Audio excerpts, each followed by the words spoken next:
So thanks everyone for joining today, to listening to this particular session of Intersectionality Unfiltered. I'm really looking forward and excited and delighted to be joined with Dr. I'm going to have to ask your name, pronunciation for the surname, if that's the case. It's Iwi Ugiagbe-Green. Have I said that's right? Yeah, really good attempt. Ugiagbe-Green. Who has over 20 years of experience of working in higher education, nearly 15 years experience of supporting students' transitions to graduate labour markets.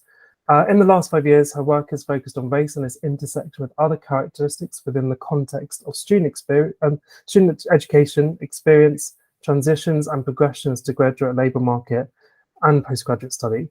Iwi is an expert on the complex dynamics of the everyday lived experiences of Black heritage people in the UK today, and how race, and specifically being Black, impacts educational and employment outcomes.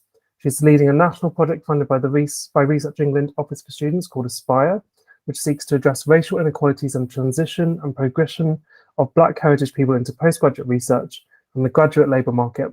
She's also leading a collaborative research project with the University of Leeds, Nottingham, Huddersfield, York and Lincoln to explore career planning needs and behaviours of postgraduate taught students funded by JISC.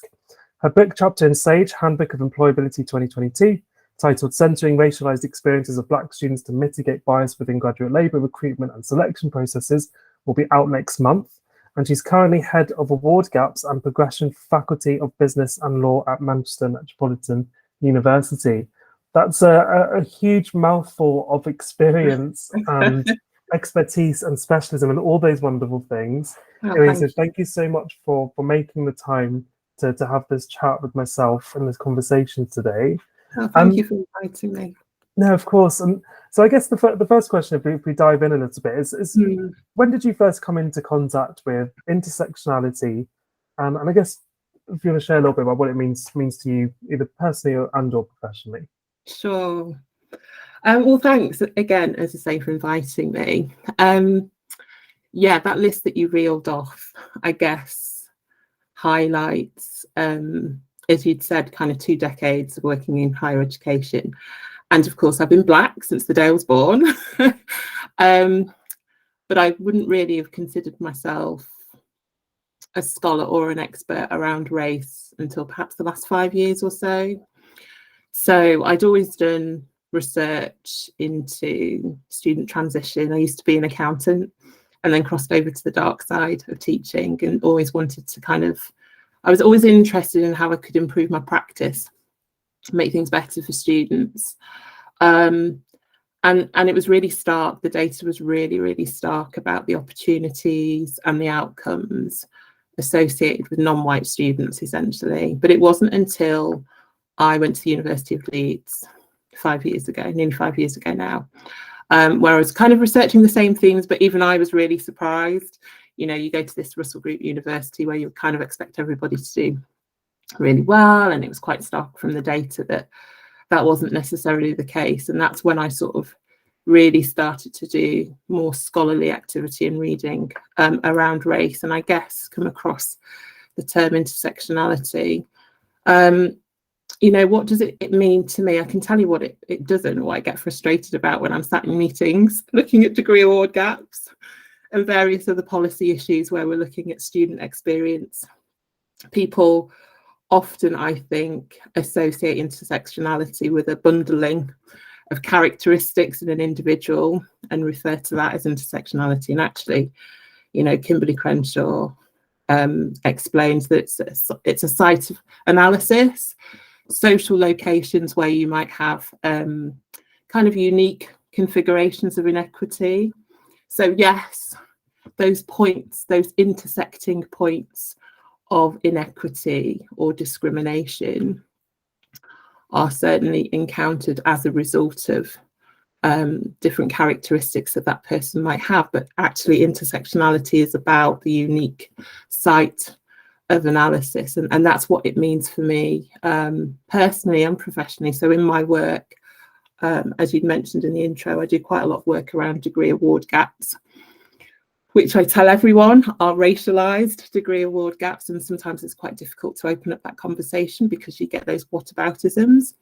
So class is often something that will be put forward as the significant factor or prior attainment. of which, yes, they are contributing factors, but when you look at the data and you look at the sites of inequity, those social conditions, that actually it comes back to race. And so intersectionality, as I say, for me is a framework to use to kind of analyse those sites of inequity and better understand lived experience of people that have multiple characteristics but experience social systems in different ways. That's really insightful. Thanks so much for sharing that. And I think one of the things that really resonated with me was that metaphor of sites of inequity, the positioning, the points. And I just wondered, a lot of people, and you're absolutely right, I think a lot of people do kind of have this sort of bundling and then just package it up as intersectionality, which happens quite a lot. What are the things that have worked from your perspective in terms of tackling that sort of bundling of characteristics? Have you got any reflections on how we might kind of further that, use intersectionality to have a more sophisticated conversation about the data? Yeah. So I just wonder if you had any thoughts on that.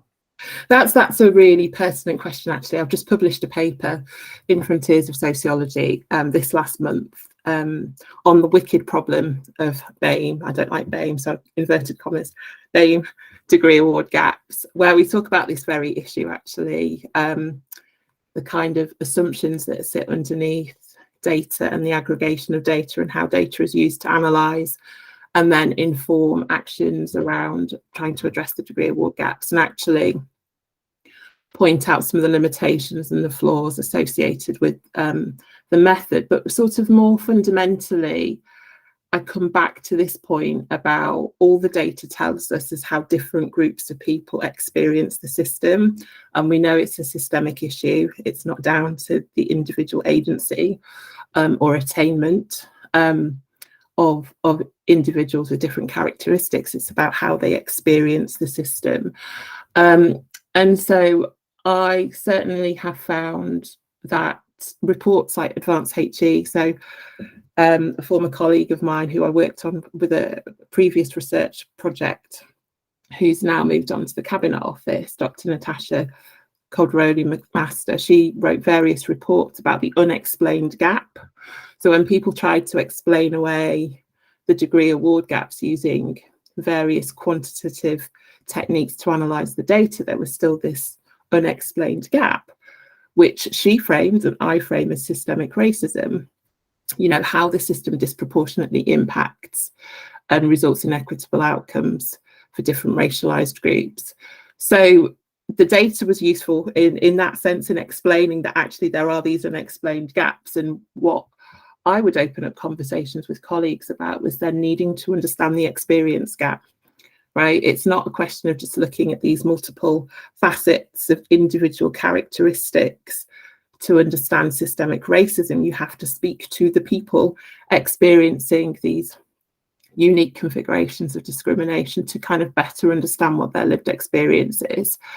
And then you're able, hopefully, to co-create targeted inclusive interventions that might address some of the barriers, some of the issues, some of the reasons as to why people are experiencing discrimination at these unique configurations or social locations. So I think, you know, the data's flawed, but it can be useful in some ways, but it certainly doesn't tell you the full picture. That's deeply fascinating. Actually, I just wondered, for those that may be listening into this that don't know what the awarding gap is, do you think you could just give us a sort of a 60-second, maybe, if you can? Sorry, that's very mean. You probably gathered brevity is not a strength of mine, but I will try. So essentially, when we talk about the degree award gap, a good degree is framed as a 2-1 or a first degree award. And we have a long-standing issue in the UK that's been reported by Advanced going back at least 30 years, that white students disproportionately achieve 2-1s and firsts in comparison with other racialized groups. And as I say, this is a kind of long-standing issue. And the stat that I always refer to is that if you are a Black student with 3 A-level A grades going into the academy, you are less likely to achieve a first or a 2-1 than a white student who comes into the academy with 3 Bs at A level. So what I would also say is it is about the award that is received at the end of the higher education journey, but actually these disparities and inequities start from kind of when you're 5 years old in primary school. Yeah, thanks for showing that, and thanks also. I think it's really important that you raise that the awarding gap is one outcome, and it's the trajectory that leads to that. So if there maybe there's one day to look at all the assessment points of a community up to an awarding gap to start to paint a picture, but then, as you mentioned, you're looking solely at grades and maybe not experience, and that there's been a lot, as you mentioned, as a decade-old issue at least on this particular area, and we've reproduced as a sector similar data about the awarding gap. Sometimes it narrows, sometimes it widens, then it narrows again. I remember reading a little bit about the awarding gap had narrowed somewhat during the course of the pandemic, and in the last couple of years. I just wondered if you'd had any kind of reflections on what do you think were those mechanisms that enabled that, or have you had any insight on that at all from your experience? Yeah, I've heard that anecdotally as well. I haven't kind of seen the evidence in reports, but I actually, you know, can believe that to be true. And I think some of the reasons as to why I say that is, again, coming back to the experience gap, I think whilst it was very difficult for all students to kind of pivot and switch to remote learning, and of course that might suit some students more than others, there are of course a whole range of social factors that also come into play in terms of being able to access your learning, engage in communities of learning, and we know that learning is a very kind of socialized experience. I think in terms of the degree award gap, I think that there are things that remote working has given people in terms of flexibility, in terms of actually anonymous marking was something that was also introduced, different modes of assessment that mean that students who are sometimes find themselves marginalized in these kind of social environments of learning, whether that be in the classroom or group work or whatever it might be, actually were able to reclaim a bit more agency and adopt methods of learning that suited them rather than having to conform to kind of standard norms in the classroom. And that may well have benefited, I know, disabled students, for example, and certainly, as I say, students from other racialized groups. I do, however, caution around that, because my view is that learning should be creative, it should be a space of joy, and people had a really hard time. So it comes back to this point that we'd said about the grade tells you one thing, right, but the experience tells you another. And I'd much rather people were achieving good outcomes and having a good experience. And I do worry a little bit that people will try and kind of reproduce some of those things that obviously COVID have given us because the outcomes have been better. But actually what we find are that these students are a bit more isolated, they're not working with other people, they're kind of carrying the burden of learning a bit more than they should be. But I think you're right, certainly the data would suggest anecdotally that I've seen and heard that these groups have kind of benefited from that. But it's quite an interesting one, and maybe that's something we'll come back to, and I'll see if I can dig out if there's been any further research on what's happened before pandemic, during, and after. Maybe there's something out there we can be hopeful for. One of the things that also really kind of struck me as you were talking was that we have focused so much on the metaphor of the pipeline for students and staff, actually, around when it comes to racial disparities, inequality more broadly. I just wondered, you talk about the experience gap, and that's something I think is just so fascinating. But also, I think it's somewhat undervalued and underestimated from the conversations I've had across the sector. But I know there's a big investment in student experience at the moment, particularly with the direction of the TEF and things like that. Yeah. How do we go about thinking about experience and that unexplained gap? And where do you think intersectionality as a framework fits in with all of that? Yeah, I think there's a lot of conversation in the sector around communities' sense of belonging, authentic expression of self, etc. And some of that certainly, I think, is a consequence of COVID and people having to kind of rethink learning spaces and being more appreciative of the social element of learning. I think where intersection kind of comes into the experience gap is exactly as we've spoken about before, really, recognizing that certain social conditions and the way that our social structures and policies and procedures work in higher education disproportionately benefit certain racialized groups.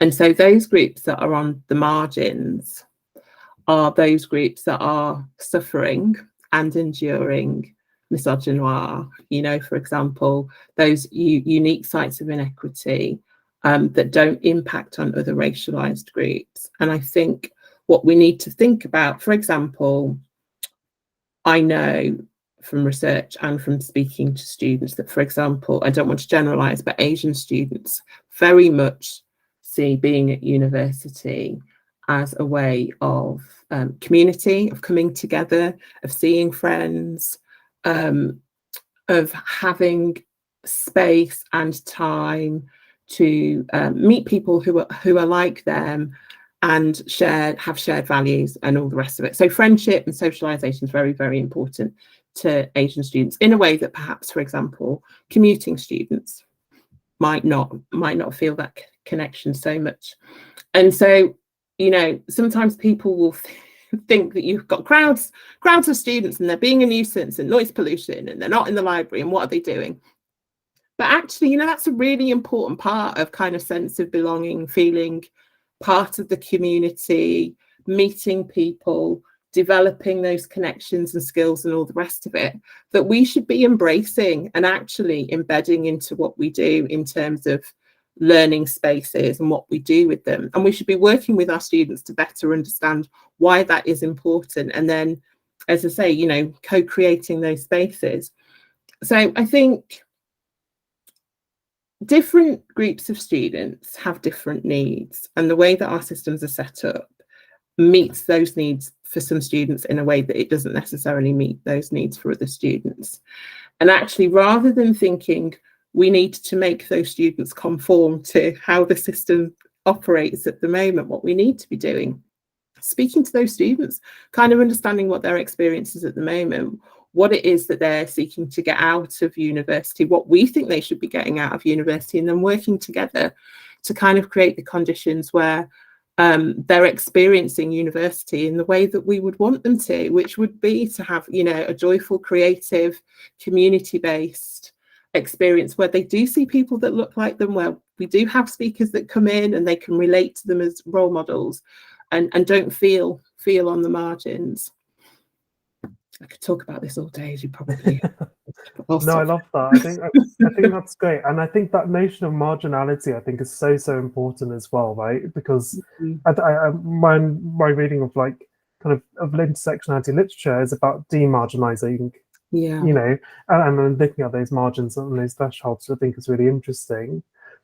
I was just curious to kind of think about, so one of the things we've mentioned a little bit, and that's probably come up across, and I imagine in your work as well, is the role of decolonization, which in student experience, awarding gaps, And different institutions are applying it in different ways. Some are using it with awarding up interventions, some are using it to look more pedagogically at their kind of approach. And I think some institutions are also looking at a whole institution approach to decoloniality as well. Some institutions are only just starting to look at their links to colonialism. So there's the institutions at different journeys. I was wondering, does decolonization as a tool, as a framework or method or approach, and I might not be framing this right, how does that fit in with sort of the unexplained gap? And is that what decolonization is also trying to address in some way, shape, or form? I wonder if we can have a few moments to sort of demystify it in some ways. That is such an interesting question. And if my friend and former colleague Kendi is watching this, she'll be hands on her head right now, because Kendi and I work together on various decolonial work, and I don't actually think you can decolonize. And I'll kind of explain why, I hope, in my answer to your question. I think the endeavour of decolonization is very, very important. And as Kendi would always say, it's a journey and not a destination. Some of the reasons why I think decolonization in the academy is really, really difficult. I don't want to say impossible, but I guess that's kind of what I feel. Is I think that when universities talk about decolonization, what they're actually talking about is diversity in the curriculum. And I know that, for example, Advanced HE use global perspectives as a framing of decolonization, which I think is a useful distinction, because I don't think decolonization, as I say, is what a lot of people frame it to be.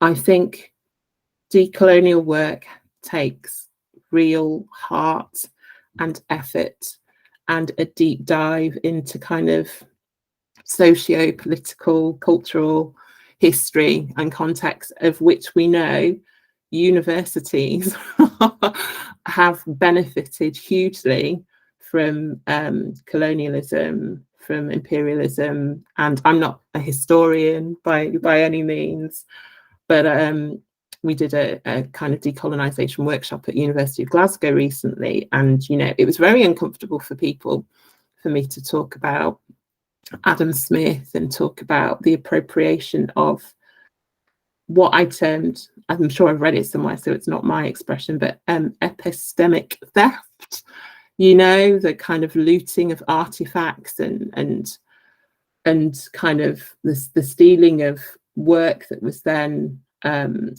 rewritten into Latin and presented as European thought through the Enlightenment and all the rest of it.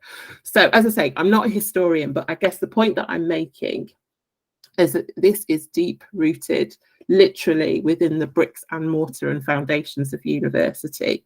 And then it manifests itself in capital, in benefits that the universities have benefited from. And then obviously contemporary thinking, which is right, around the lack of Indigenous voices, Indigenous practices, very Eurocentric kind of approaches to thinking, canons of knowledge, pedagogy, it permeates everywhere. And for me, as I say, I think the endeavour is great. I think in terms of the experience gap, the reason why sometimes decolonization is associated with closing of degree award gaps is because, coming back to this point about experience and sense of belonging and authentic expression of self, you often hear people say, well, students want to see themselves in the curriculum, or they're struck by the lack of kind of racial diversity in their subject area, and it's just better science, or it's just better education to have a more rounded global perspective of your field of study. But that is not decolonization.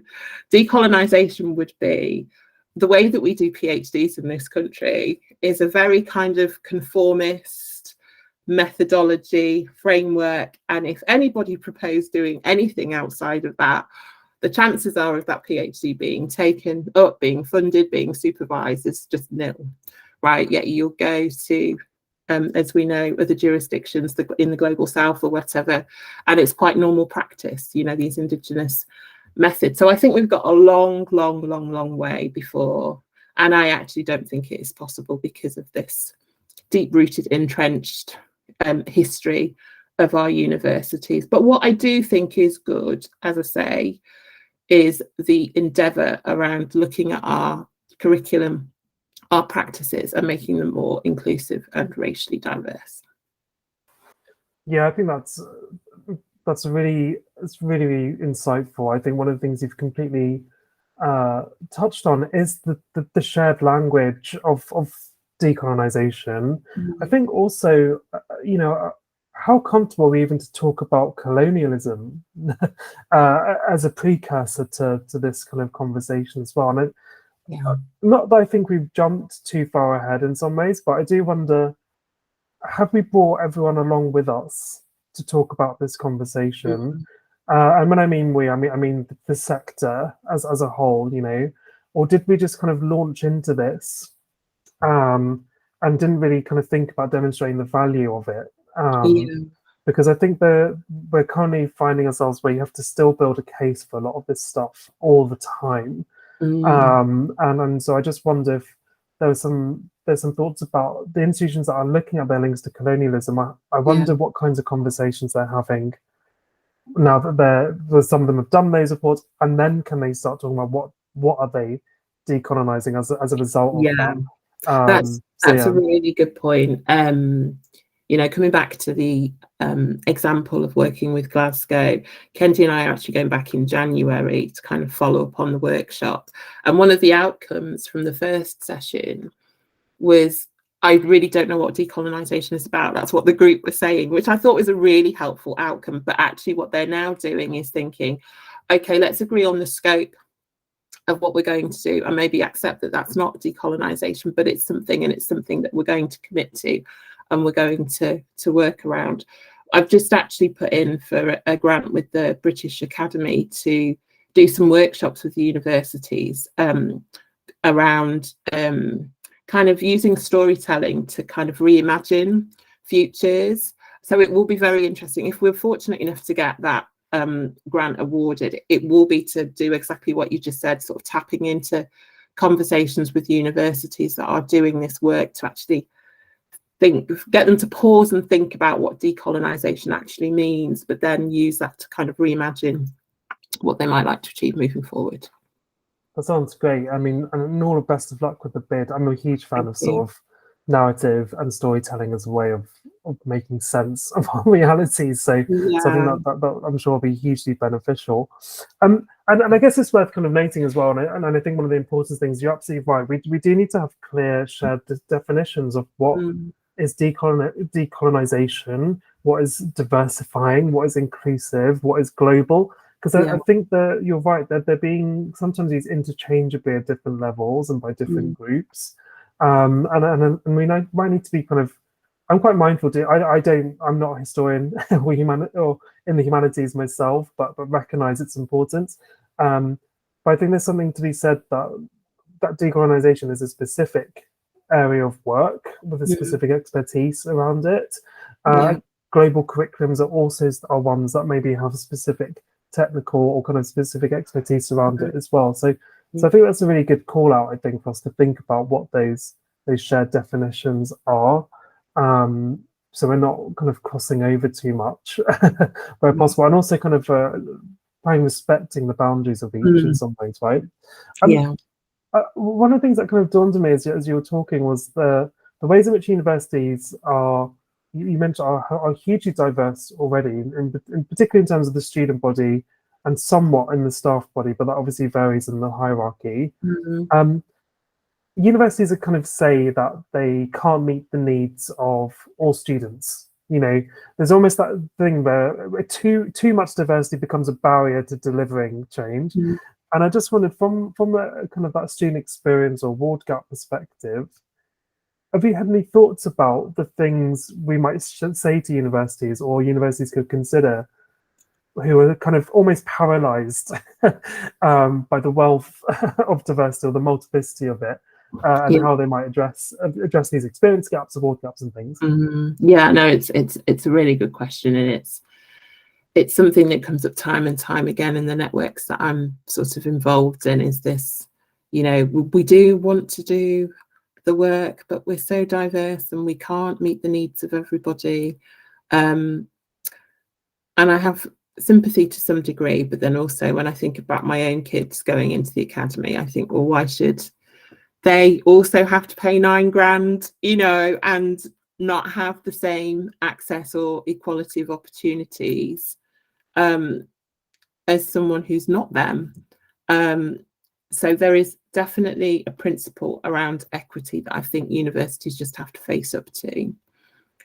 That said, we don't have an infinite amount of resource, and it's a question of, I guess, as it is for anything, priorities. And we know that what gets measured gets done.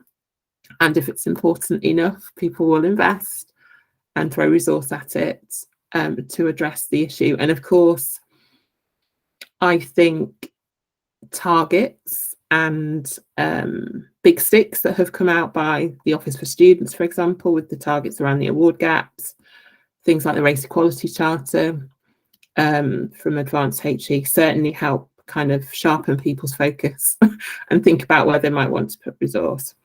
I think that universities can be quite wasteful, if I'm honest. As an accountant, I would say that there needs to be a lot more collaboration in the sector. I think a lot of us do the same things, we duplicate processes, and actually would create great synergies and be able to do things at scale if we weren't so single-minded as institutions and that actually sought to kind of work together collectively. I think on a micro level, I guess, for me, it is about using the data to inform where the resource needs to go. So that idea of inclusive targeting and coming back to the principle of equity, recognizing that not everybody comes in with the same, not everybody leaves with the same, but actually, whilst they're with us, we have a responsibility to make sure that the experience that they have with us is the best that it can be. And if we know from the data there are certain groups that are not experiencing that, we are duty bound to make sure that that's not the case. And if that means investing in certain groups but not others, where we don't have an infinite amount of resource, that is what I would say we should be doing. But certainly I think we could do more at scale in working together rather than just working on our own. That's a really great point. I mean, and it really kind of speaks to universities that are trying to embed diversity and inclusion, but still people are falling through the cracks, and I think the proof is in whether the strategic investment institutions have made in a lot of leadership roles in D&I, whether or not they are actually going to be addressing those racial disparities, which I think is the hard stuff. That's the complicated and messy stuff. One of the things that I've always said to universities is I think it's not always trying to meet the needs of every single person in your community, but just including them in the development or the redevelopment or review in something, but including those that are the most marginalized, if we're talking about marginalization, the most marginalized in the community. And the example I was going to think about is are your services, is your experience inclusive or centering those who are Black trans women, for example, exactly. One of the most marginalized groups in society. And even if they are not necessarily self-identifying, for example, in the community, but I feel like when you get to that really difficult issue and inequality in itself, are you creating something that's just inclusive? It's ready, it's prepared to accommodate and create that belonging. So I think that's really the thing that we're trying to encourage institutions to be able to do. Is starting to steer clear from hard to reach rhetoric or deficit model and that kind of stuff. Right? Absolutely. Yeah. I just had one more question, and it was just really just building on that storytelling aspect. And I just wanted to kind of ask a little bit, how does storytelling kind of inform the work you do? Because I see storytelling as a key kind of lever for exploring intersectionality is that Yeah. site, thinking about those sites of inequality and stuff. I just Yeah. wondered, what's the role of storytelling for you, I guess, in your work? And yeah, I'd love to hear more about that. Yeah, well, I mean, for me, it's just the most powerful way of understanding people's experience, right? And when you're speaking to people who don't share this lived experience, or for whatever reason, you know, I'm colorblind, or, you know, I don't see color, and all this kind of stuff, it is often the storytelling that cuts through, because it personalizes the experience, where people are not just a data point or a target or a number.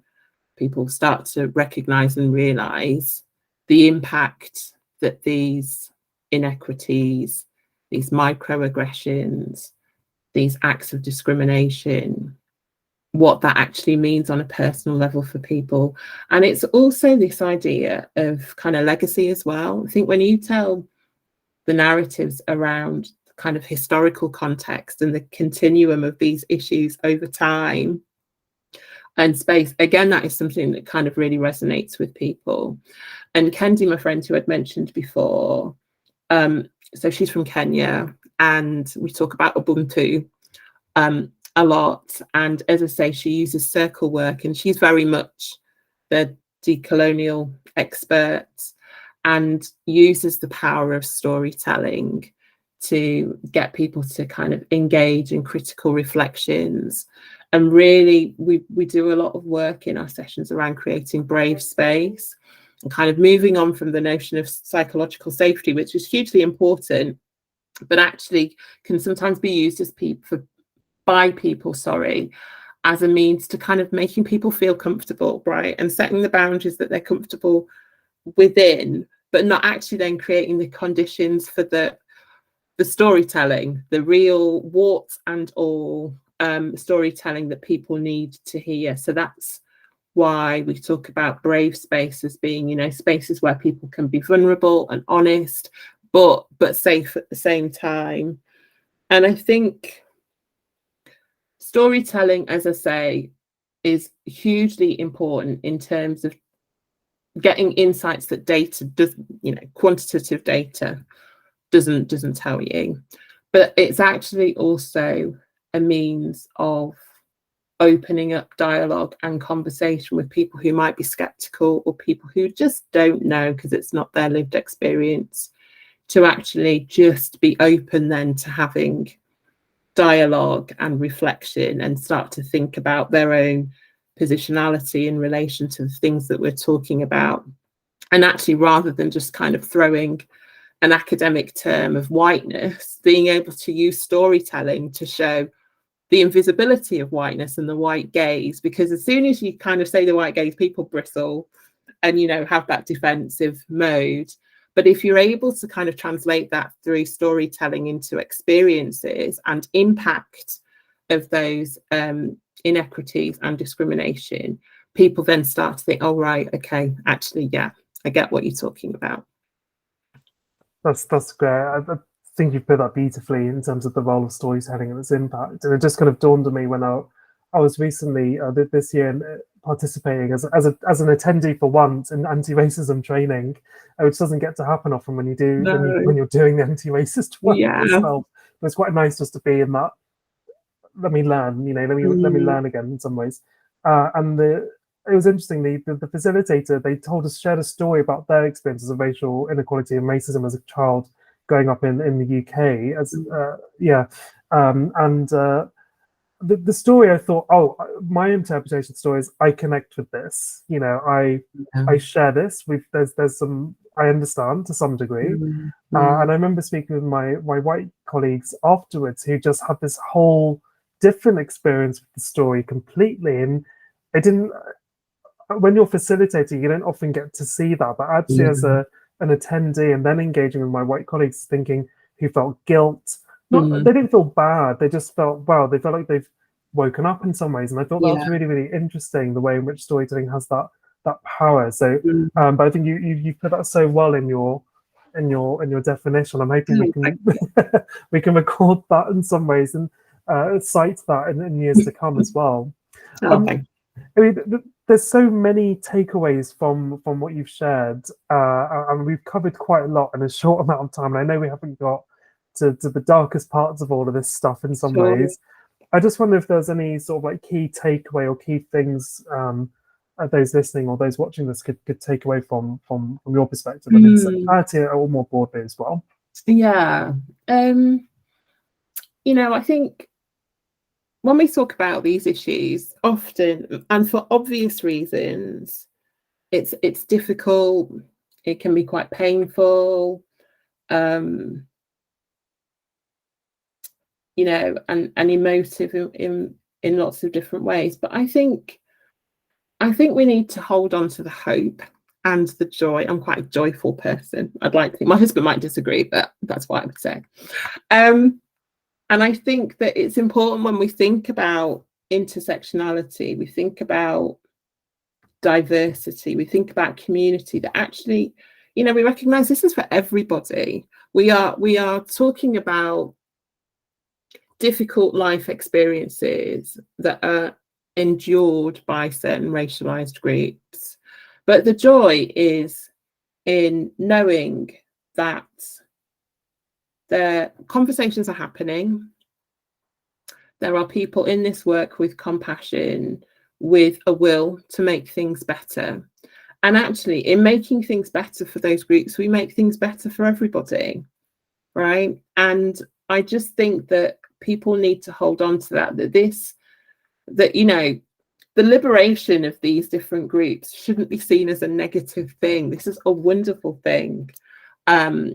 For that shared sense of community across all kind of racialized groups, and we should embrace that. You know, we have to recognize the pain and the trauma for sure, but my takeaway to everybody would be to try and find the joy in this work and remember that joy is for everybody. That's a great sentiment to end this on, and it's a good reminder, because you're absolutely right. We can get so focused on trauma and pain, which is absolutely imperative, but at the same time, there's a lot of joyfulness that does come with doing this work on the community you build, and you know, I know Bell Hooks speaks a lot about community, for example, as well. So thanks for reminding us of that joy in this space as well.